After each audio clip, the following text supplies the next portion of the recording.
Il est temps de vous informer, mesdames et messieurs, bienvenue à ce bulletin d'information. Le séminaire du gouvernement de la République axé sur le renforcement des capacités des ministres autour de la vision du chef de l'État ouvert le mardi 25 avril au Fleuve Congo Hotel par le Premier ministre Jean-Michel Sama-Lukonde s'est clôturé ce mercredi 26 avril dans la soirée en présence de Félix Antoine Tshisekedi, président de la République, qui a salué la signature de l'acte d'engagement éthique par tous les membres du gouvernement. Images et commentaires. Ouvert sous le thème de construire une cohésion efficace et créer une dynamique de changement par la culture de l'excellence et la gestion publique axée sur les résultats du programme gouvernemental, les travaux de 2 jours du séminaire de l'équipe Sama 2 ont connu des exposés livrés par des experts congolais avérés en la matière des performances nécessaires à l'action concertée d'un gouvernement responsable, cas du directeur général de l'OCEP, Observatoire de surveillance de la corruption et de l'éthique professionnelle, le professeur Saint-Augustin Mendambali, qui s'est évertué de rappeler cette bonne disposition de ce gouvernement sous l'impulsion du chef de l'État de s'aligner à des engagements nobles pour la République. Aujourd'hui, quand on bafoue, on bannit, on critique la corruption, d'autres nous disent, monsieur Mendambali, vous voulez qu'on abandonne les pratiques de corruption? Vous savez, c'est grâce à la corruption que j'ai obtenu mes 2 villas. Grâce à la corruption, mes enfants se trouvent en Europe. Grâce à la corruption, je gère dans 24 communes, 24 bureaux. Vous imaginez tout ça? Un discours moqueur qui fait l'éloge de la corruption, non pas parce que l'individu en est fier, parce qu'il est le seul à pouvoir gagner. L'intérêt général est bafoué au détriment de l'intérêt général, est oublié, ignoré, abandonné au second plan en faveur de l'intérêt personnel. S'en est suivi le grand moment de l'événement, la signature de l'acte d'engagement d'éthique par les membres du gouvernement sous le contrôle du Premier ministre Jean-Michel Sama-Lukonde, qui a réaffirmé en cette date qui marque aussi le 2e anniversaire de son investiture à l'Assemblée nationale, au nom de toute son équipe, la volonté commune de concrétiser la vision du chef de l'État pour l'intérêt social de la population et la défense de notre souveraineté nationale.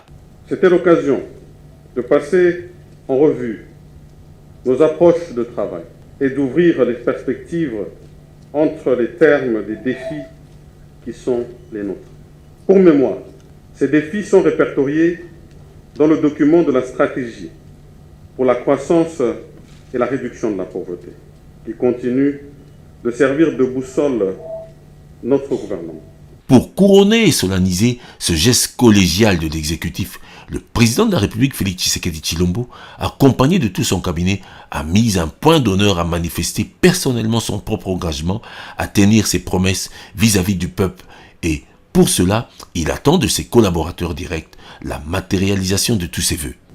À cet effet, des routines devraient être mises en place pour garantir une systématisation de l'activité de suivi et évaluation de la mise en œuvre du plan précité.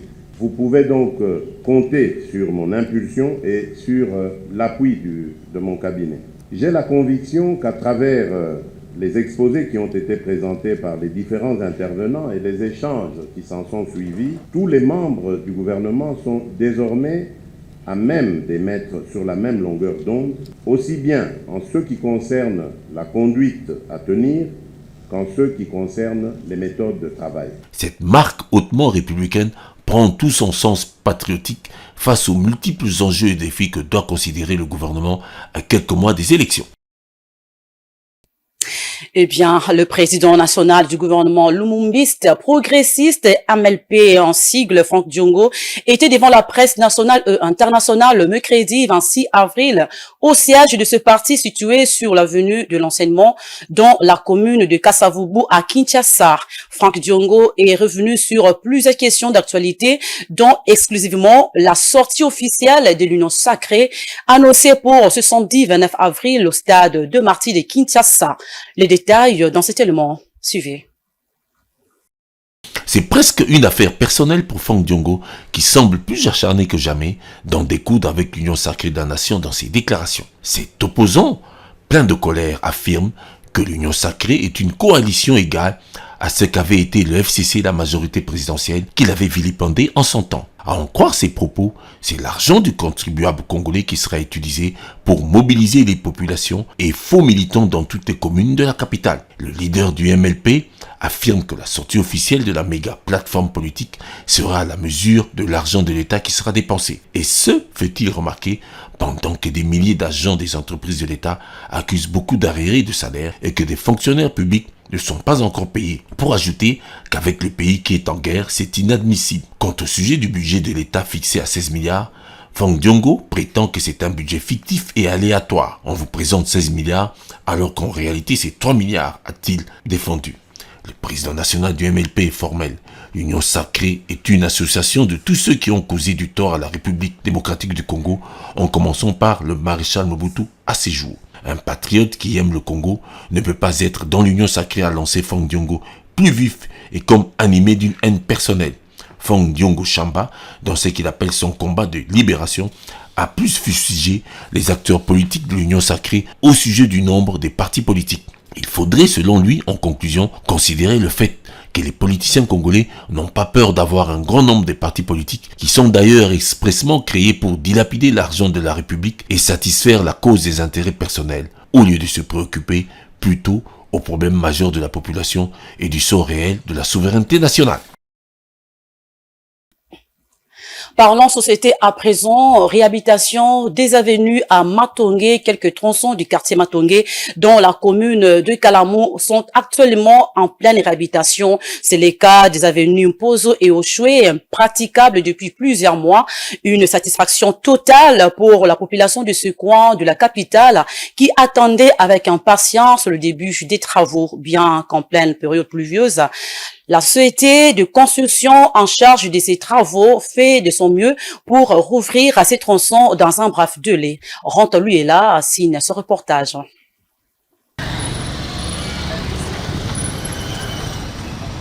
Le début des travaux de réhabilitation des avenues Mponzo et Oshwe au quartier Matongé dans la commune de Kalamou émerveille les habitants de ces quartiers. Après plusieurs mois d'impraticabilité, ces deux avenues sont en pleine réhabilitation par la société AD Construct. Cette dernière a démarré les travaux depuis 4 jours avec une main-d'œuvre importante. Les habitants de Matongé qui, désespérés déjà, disent leur satisfaction. Mais certains jugent les travaux lents et de moins bonne qualité. La route est donc étant normalité, la difficulté est mingi. Il y a des fois la route était dans un état de délabrement, ce qui était à la base des embouteillages monstrueux et des accidents de circulation. La semaine passée, nous avons vu venir la société AD Construct pour la réhabilitation de cette route, mais on a constaté que les travaux sont trop lents. Et si vous observez bien, ce qui est fait sur place, nous pensons que cette route ne tiendra pas longtemps. Malgré cette réhabilitation, nous estimons qu'en cas d'une forte pluie, cette route va une fois de plus se détériorer. Je demande aux autorités de prendre des précautions nécessaires avant d'octroyer ces genres de marchés aux sociétés de construction pour éviter des dégâts après les travaux.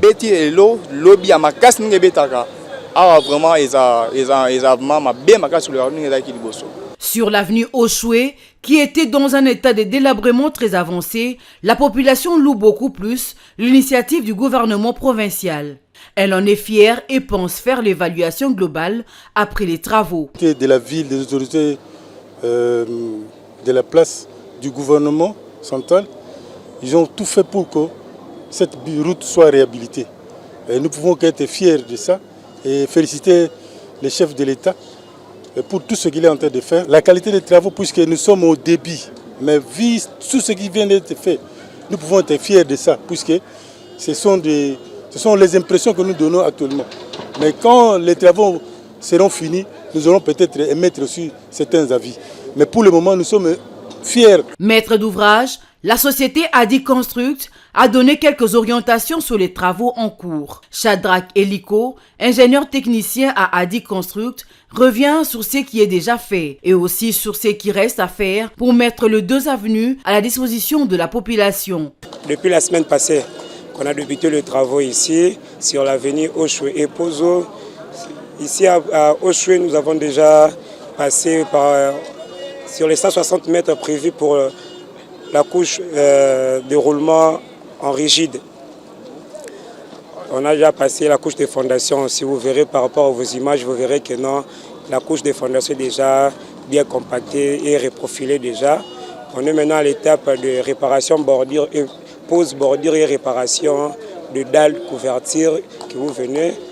On avait déjà fait le curage de part et d'autre sur les chantiers. On continue toujours à faire le curage. Si vous voyez de l'autre côté, on continue de faire le curage. Vu les intempéries, tout qu'on sort, je pense qu'avec tous les moyens que le gouvernement nous a remis, dans un bref délai, nous allons déjà libérer le boucle de Matongué.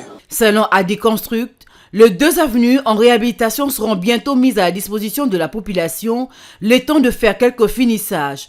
La population salue les efforts du gouvernement central et l'invite à faire un suivi pour que ces travaux s'effacent dans les normes.